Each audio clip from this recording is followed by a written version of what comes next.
Quand tu vois ça, c'est que ça va grimper encore plus fort. Et là, ça commence déjà à tirer. Il va falloir s'arrêter.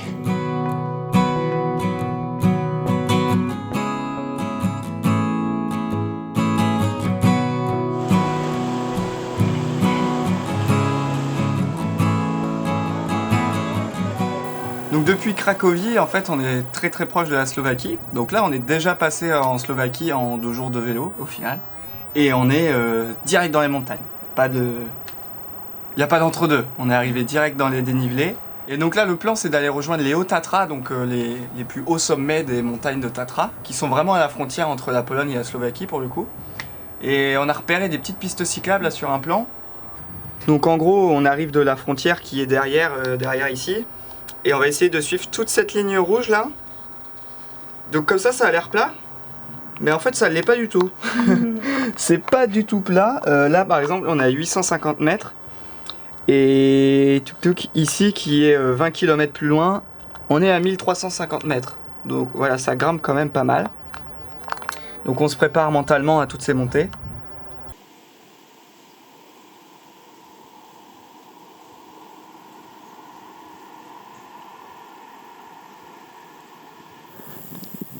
Oui, 17%.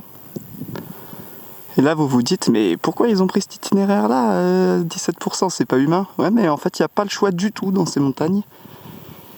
Il faut forcément y passer. Donc, après ça, ce sera descente.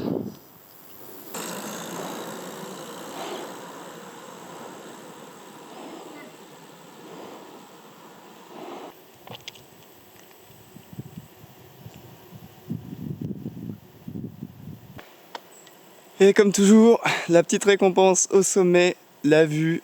C'est toujours cool de voir ce qu'on a grimpé dans la journée. Et là, on voit tout au fond la roche d'où on est parti ce matin du camping. Et on a l'impression que c'est vraiment hyper loin, alors qu'on a fait que 16 km.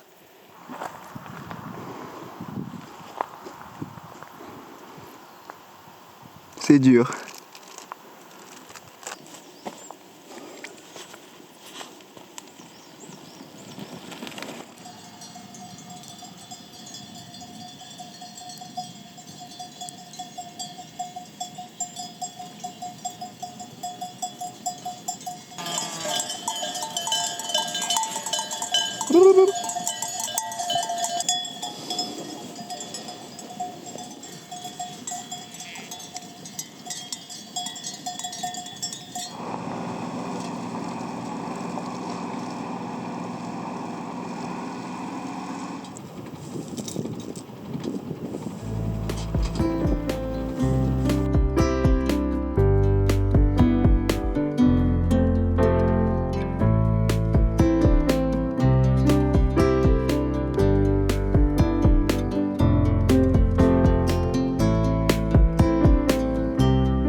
On a échappé de justesse à cet énorme orage.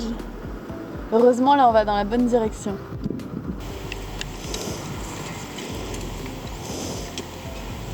Je crois qu'on se rend pas compte en vidéo de la merde que c'est de pousser le vélo là-dedans. La boue, elle vient se loger partout dans le garde-boue et ça fait bouchon dans les freins et tout. Donc c'est hyper dur. Même mes chaussures là, elles pèsent 3 kg de plus. Oups. La roue ne tourne plus du tout. Donc on va pousser on va porter à moitié les vélos à deux, hein, je pense. Là, il n'y a pas le choix. Hein. Et ouais, après 3 jours d'ascension difficile, enfin la récompense. La vue sur le plus haut sommet des Tatras ici, derrière nous là. Quelque part derrière la brume. Le sommet qui est à 2650 mètres, qu'on imagine derrière la brume. C'est le jeu en montagne. On est un peu deg, mais bon. Hier, on est arrivé, et ça commençait un peu à tourner à l'orage. Et puis là, ce matin, c'est vraiment purée de poids. On voit rien du tout. Mais bon, c'est comme ça. Il y a des moments, on a eu de la chance sur la météo. Là, un peu moins, mais bon, ça fait partie du jeu. Donc actuellement, on est juste là devant. On serait censé voir ça. Et la brume commence ici. Donc en fait, on voit rien au-delà de ce point. Bon, c'est sur nettoyage aujourd'hui, ça devient nécessaire là. Après l'épisode de la boue, nos sacoches, elles font un peu la tronche. On va les nettoyer parce qu'il y a déjà un peu de boue dans le fond. Et là, c'est royal, on est chez un warm shower qui nous a filé tout le petit matériel là pour nettoyer les vélos.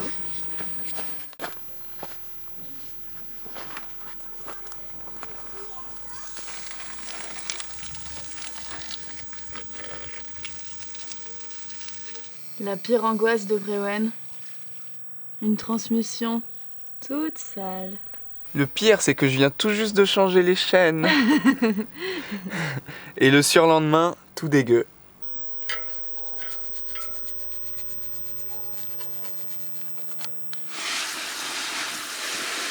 Bon, ça prend toujours un peu de temps de tout nettoyer, de prendre soin du matériel, mais c'est hyper important pour sa longévité. On veut qu'il nous tienne tout le voyage, donc on en prend bien soin.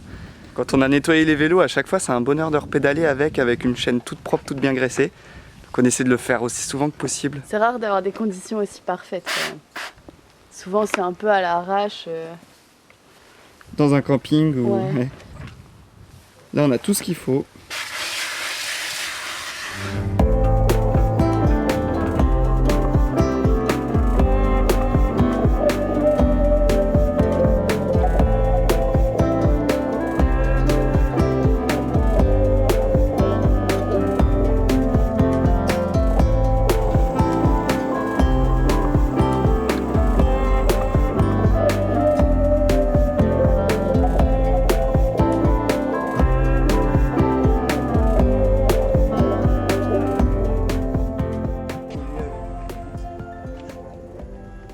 Ah, une tique Ah.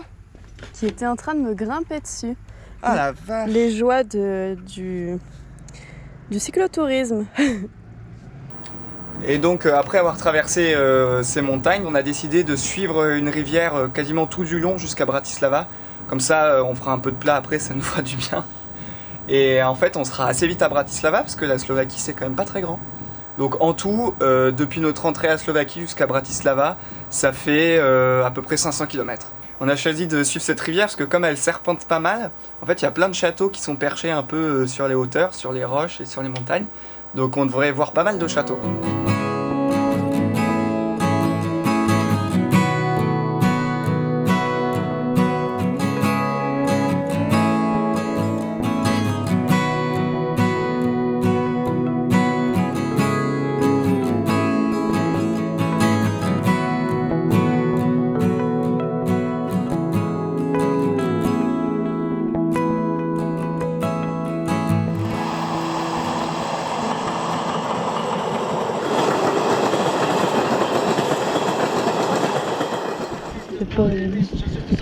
Premier disque politique, je sais le triste. Il y a beaucoup de cyclos qui écoutent des podcasts. Nous, c'est pas trop notre cas. Souvent, on met plutôt de la musique pour se motiver un peu. Et puis, sinon, on est beaucoup dans nos pensées. Et on discute aussi pas mal.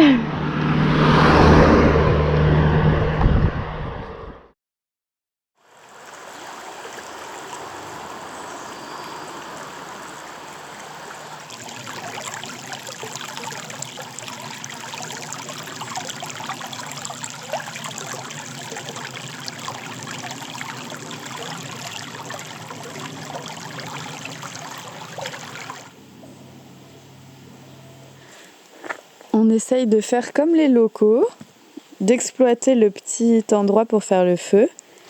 Et on s'est même trouvé des saucisses véganes.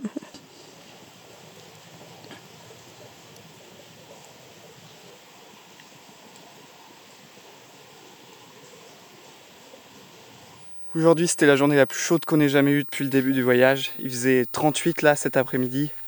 C'était vraiment, vraiment dur dans les petites montées. Mais là, ce soir, on a l'impression d'être arrivé en Italie. C'est tout sec. Il y a des vignes partout.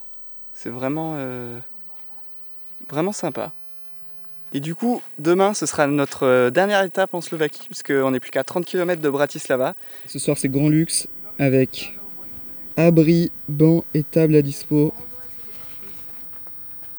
Bivouac 4 étoiles.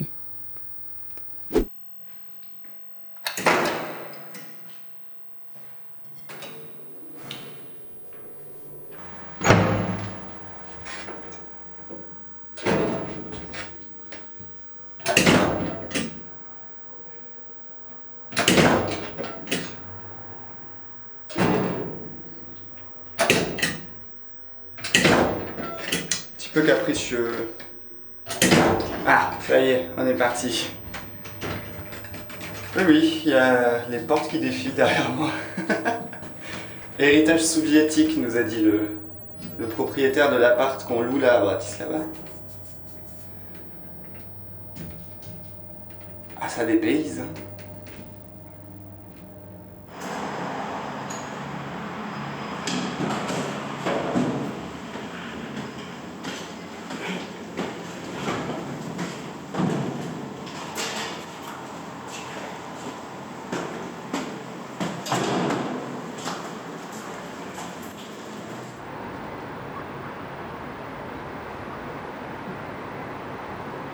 Donc ça y est, on a rejoint le Danube qu'on va suivre maintenant jusque Vienne et probablement après jusque Budapest en Hongrie et Belgrade en Serbie. Donc là, on quitte Bratislava et donc la Slovaquie. Pour terminer l'épisode, 3 faits rapides sur la Slovaquie. C'est la première fois qu'on aurait pu croiser des ours. Le plat traditionnel, ce sont des gnocchis fourrés au fromage de brebis. Et Bratislava est une capitale assez particulière géographiquement puisqu'elle est à la frontière entre l'Autriche et la Hongrie.